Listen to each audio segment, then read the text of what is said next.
Hai guys, jumpa kembali dengan saya Nur Fitriadin di channel Peace of Christ.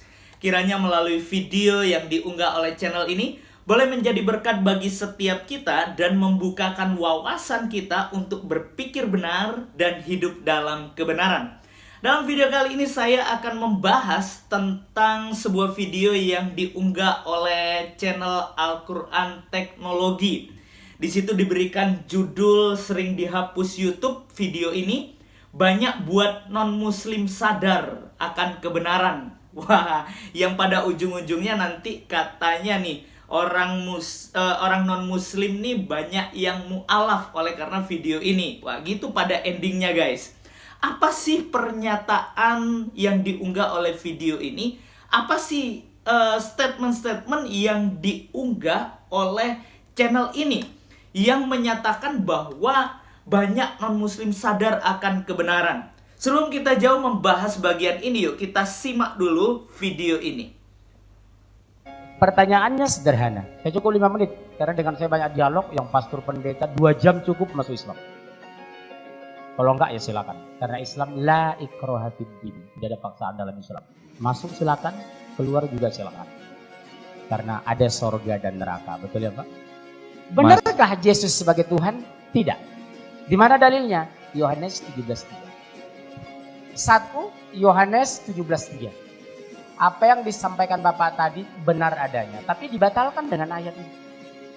Inilah hidup yang kekal, mengenal satu-satunya Allah yang esa dan mengenal Yesus Kristus adalah yang telah engkau utus. Berarti Jesus not God.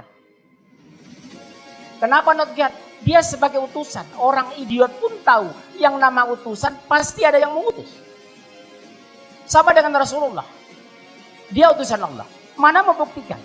Matius pasal 4 ayat 2. Lukas pasal 2 ayat 21. Matius pasal 27 ayat 59. Matius pasal 15 ayat 24. Al-Quran surat 5 Al-Maidah ayat 75, kemudian surat 61 ayat 6, surat 5 72 plus 73. Karena dialog harus berdasarkan kitab suci, bukan sentimen tapi argumen. Enggak ada suara ya. Dialog harus pakai kitab suci, bukan anarkis tapi dialogis. 1 Yohanes 17:3 jelas, inilah hidup yang kekal, mengenal satu-satunya Allah yang esa dan mengenal Yesus Kristus yang sudah engkau utus. Berarti Yesus utusan. Enggak? Sama dengan Muhammad dan Rasulullah. Rasul bahasa Arabnya artinya utusan, Pak. Yang kedua, mana buktinya dia manusia biasa sebagai rasul dalam Islam? Matius pasal 4 ayat 2. Setelah Yesus berpuasa 40 hari 40 malam maka laparlah ia. Kalau Tuhan mustahil lapar. Makanya kami berpuasa. Yang kedua, Lukas pasal 2:21. Setelah Yesus berusia 8 hari maka dia khitan, sunat. Dia sunat. Kalau Tuhan mustahil sunat. Dokter mana yang berani nyunat Tuhan? Betul? Yang ketiga, Matius 27:59 berbunyi, setelah mayat Yesus diturunkan dari kayu salib maka dikapani dengan kain putih linen bersih. Nih saya bawa Bible tua ini Pak. Di sini masih berisi Lembaga Alkitab Indonesia 60 tahun yang lalu. Apa di sini? Jika kamu mengatakan ini dan itu besok, jangan katakan aku melakukannya. Katakanlah insya Allah, lengkap sempurna di Bible Bapak sendiri. Dan ini bukan palsu loh Pak. Lembaga Alkitab Indonesia tahun 1963. Bahkan kalau saya bongkar Alkitab tahun 1800, saya punya Bible banyak Pak, 40 lebih. Ya, apa di sana? Akan lahir seorang nabi yang bernama Ahmad. Ikutilah, jika tidak kamu akan kuminta pertanggungjawaban. Amin, haleluya. Betul? Yang keempat apa? Matius pasal 15:24 berbunyi, ini buat Bapak yang Batak, itu kurumapea, layeku ini dari Manado, Tewu, kami sama-sama dari Samosir Pak. Ya, saya setengah orang, beliau Rumapea. Cuma kami setengah orang Islam 10%.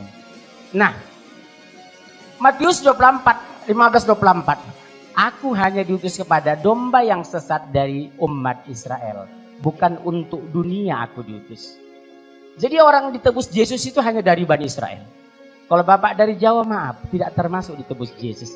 Bapak orang Tapanuli tidak masuk ditebus Yesus. Karena aku diutus hanya kepada domba-domba yang sesat dari umat Israel. Beda dengan Islam. Qul ya ayuhan nas, inni Rasulullah ilaikum jami'ah. Katakan, hai Muhammad, aku utusan Allah untuk kalian semua. Sadayana di dia. Kabeh nang ngendi? Sudah dison. Mulai bahasa Tapanuli dan masuk ditebus Yesus dison. Matius pasal 15:24. Kesimpulannya waktu mau habis. Satu menit lagi. Setengah menit. Setengah menit. Yesus puasa, Yesus khitan, Yesus dikapani. Berarti Yesus Muslim. Kenapa Anda Kristen?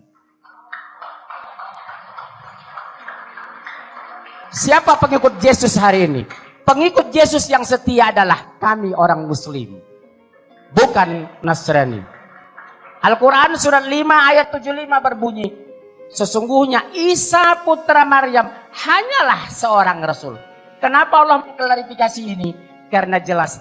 Secara literal dan tekstual.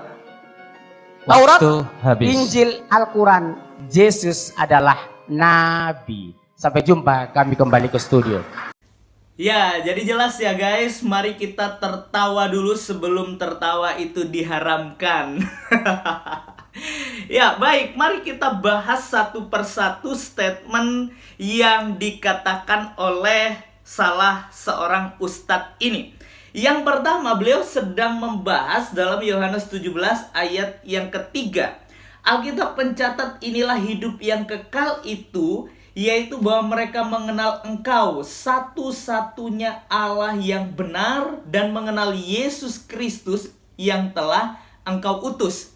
Sebenarnya ayat ini sering kali digunakan oleh polemikus Muslim untuk menyatakan bahwa Yesus itu bukan Tuhan, Yesus itu bukan Allah. Karena apa? Di situ Alkitab di sini dengan jelas mencatat bahwa mereka mengenal Engkau satu-satunya Allah yang benar dan mengenal Yesus Kristus yang telah Engkau utus. Dan mengambil kesimpulan bahwa Yesus itu bukan Allah, Yesus itu bukan Tuhan.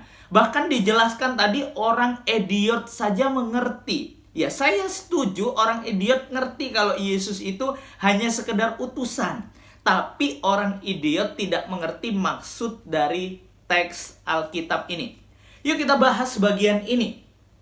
Dikatakan di situ bahwa inilah hidup yang kekal itu, yaitu bahwa mereka mengenal Engkau satu-satunya Allah yang benar dan mengenal Yesus Kristus yang telah Engkau utus. Ini menunjukkan juga bahwa Allah itu Esa. Kalau dalam kekristenan ada Yesus Kristus, ada Roh Kudus, dan ada Allah Bapa. Berarti 3 Allah. Ini sebenarnya pemahaman atau pemikiran yang keliru terhadap iman kekristenan. Mari kita jauh dulu, kita membahas tentang ayat ini. Perhatikan dalam Yohanes 1 ayatnya yang pertama. Alkitab mencatat pada mulanya adalah firman. Firman itu bersama-sama dengan Allah. Dan firman itu adalah Allah. Ayat ini mau menunjukkan bahwa berbeda dengan kepercayaan yang lain. Kalau kepercayaan yang lain bilang bahwa kitab itu turun dari langit, dalam kekristenan tidak. Ini yang membedakan ya.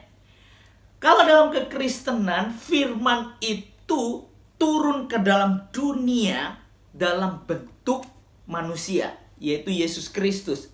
Perhatikan ya, pada mulanya adalah firman, firman itu bersama-sama dengan Allah, dan firman itu adalah Allah. Firman itu adalah Allah, perhatikan ini. Firman itu turun ke dalam dunia menjadi manusia, yaitu Yesus Kristus. Berarti dari sini kita mengambil kesimpulan bahwa Yesus Kristus adalah Allah. Perhatikan dalam Yohanes 1 ayat yang ke-14. Firman itu telah menjadi manusia dan diam di antara kita, dan kita telah melihat kemuliaannya, yaitu kemuliaan yang diberikan kepadanya sebagai anak tunggal Bapa, penuh kasih karunia dan kebenaran. Jadi jelas ya, firman itu telah menjadi manusia, yaitu menjadi Yesus Kristus.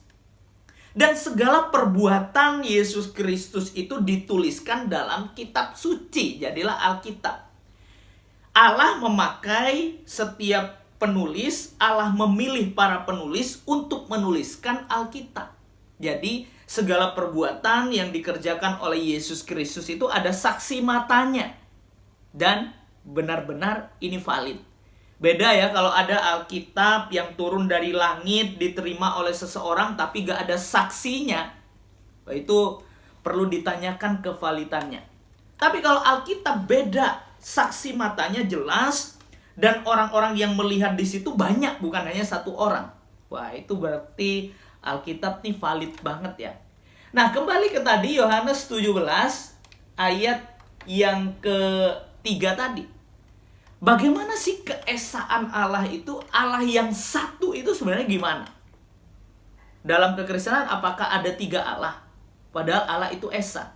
Ingat bahwa keesaan Allah itu bukan matematika. Beda ya. 1 tambah 1 tambah 1, 3. Yesus Kristus tambah Roh Kudus tambah Allah Bapa, ada 3 Allah. Bukan seperti itu ya. Bukan matematika. Ibaratkan begini, ada seorang bernama Ali. Ali punya tubuh, Ali punya perkataan, Ali punya pikiran. Jadi pikiran Ali, perkataan Ali, tubuhnya Ali, itu Ali. Coba kalau kita lihat bahwa, oh ini pikirannya Ali. Berarti itu Ali. Pikiran itu juga Ali. Bukan berarti pikiran itu bukan Ali. Perkataan Ali bukan berarti dia bukan perkataan Ali. Jadi jelas ya. Nah, jadi di sini satu kesatuan yang utuh, satu hakikat, yaitu Allah. Misal, Bapa, Putra, dan Roh Kudus itu satu hakikat. Hakikatnya Allah. Ingat bahwa keesaan itu tidak dengan dipikir matematika.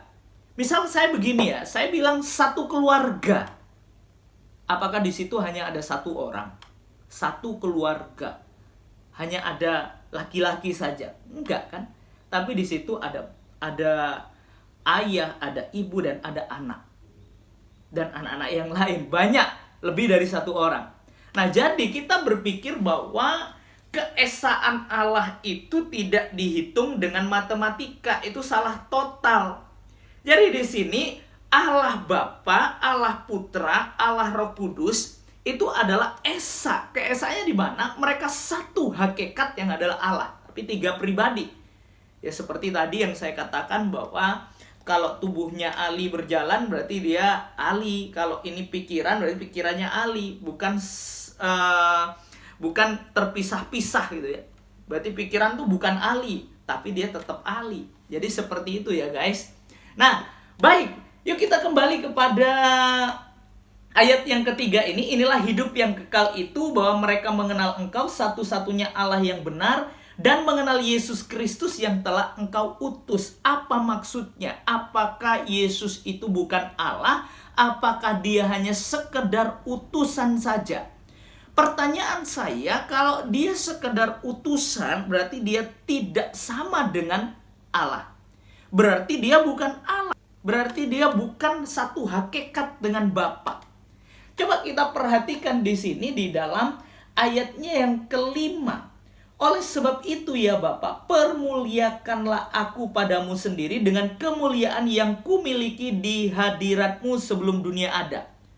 Wah, ini ayat ini sebenarnya mau menunjukkan bahwa Yesus dan Bapa itu adalah satu hakikat yang adalah Allah. Jangan dipisah-pisah ya. Jangan punya pikiran yang sesat. Coba kita perhatikan lagi di dalam ayat yang ke-10. Dan segala milikku adalah milikmu. Dan milikmu adalah milikku. Dan aku telah dipermuliakan di dalam mereka. Wah, ini lebih dalam lagi ya. Tidak mungkin kalau Yesus itu hanya sekedar utusan miliknya Bapa jadi miliknya Yesus. Miliknya Yesus juga miliknya Bapa, kalau bukan satu hakikat yang adalah Allah. Jadi jelas ya di sini. Jelas ya. Nah, coba kita perhatikan lagi di dalam 1 Yohanes 5 ayat yang ke-20. Alkitab mencatat, akan tetapi kita tahu bahwa anak Allah telah datang dan telah mengaruniakan pengertian kepada kita supaya kita mengenal yang benar. Dan kita ada di dalam yang benar. Di dalam anaknya Yesus Kristus, dia adalah Allah yang benar dan hidup yang kekal. Wah, jelas ya. Semakin jelas di sini bahwa Yesus, Bapa dan Roh Kudus itu adalah Esa dalam hakikat, yaitu hakikatnya adalah Allah. Jadi jelas ya guys di dalam bagian ini. Kita masuk di dalam berikutnya, Matius 15 ayatnya yang ke-24. Alkitab mencatat, jawab Yesus, aku diutus hanya kepada domba-domba yang hilang dari umat Israel. Nah, di sini begitu cepatnya Ustadz ini menyimpulkan bahwa Yesus hanya menyelamatkan orang Israel. Dan di luar Israel tidak ada keselamatan. Wah, ini pemikiran sesat ya tentunya, yang bukan menunjukkan tentang maksud dari ayat ini. Kita perhatikan perikop ini sebenarnya berbicara tentang perempuan Kanaan yang percaya. Perhatikan di situ ayat 24 yang tadi saya bacakan, bahwa jawab Yesus, aku diutus hanya kepada domba-domba yang hilang dari umat Israel. Lalu ayat berikutnya 25, perempuan itu mendekat dan menyembah dia sambil berkata, Tuhan, tolonglah aku. Pada akhir kisah ini, kalau memang Yesus hanya untuk Israel, maka tidak mungkin dia menyelamatkan atau melakukan sesuatu bagi perempuan Kanaan yang percaya ini. Perhatikan dari kisah ini yang terakhir, ayat yang ke-27 sampai 28. Kata perempuan itu, benar Tuhan, namun anjing itu makan remah-remah yang jatuh dari meja tuannya. Maka Yesus menjawab dan berkata kepadanya, hai ibu, besar imanmu, maka jadilah kepadamu seperti yang kau kehendaki, dan seketika itu juga anaknya sembuh. Yesus juga melakukan sesuatu bagi orang ini, bagi perempuan ini. Asal apa? Punya iman yang sama dengan orang Israel. Perhatikan di sini Yesus bicara tentang iman. Hai ibu, besar imanmu. Kalau kita punya iman seperti orang Israel yang percaya kepada Yesus Kristus, dia adalah juru selamat, maka secara otomatis kita juga diselamatkan. Makanya benarlah di dalam Yohanes 3 ayatnya yang ke-16, karena begitu besar kasih Allah akan dunia ini, dunia, ingat ya, bukan orang Israel. Karena begitu besar kasih Allah akan dunia ini, sehingga ia mengaruniakan anaknya yang tunggal, supaya setiap kita yang percaya kepadanya tidak binasa, melainkan beroleh hidup yang kekal. Jadi jelas ya guys, bahwa keselamatan itu bagi setiap kita yang punya iman yang sama. Seperti Abraham, seperti Ishak, seperti Yakub. Jadi jelas ya, kita punya iman yang sama, maka kita diselamatkan. Bukan harus punya bangsa yang sama seperti bangsa Israel, tapi punya iman yang sama kepada Yesus Kristus, maka kita diselamatkan. Jadi jelas ya bagian ini. Lalu berikutnya, ini yang menarik nih guys, yang lucu dan konyol. Kalau Yesus dikafani, Yesus disunat, berarti Yesus itu agamanya Muslim. Pertanyaan saya, apakah sunat itu ada sebelum Muslim ada? Apakah kain kafan itu ada sebelum Islam itu ada? Jawabannya adalah sunat itu ada sebelum Islam ada.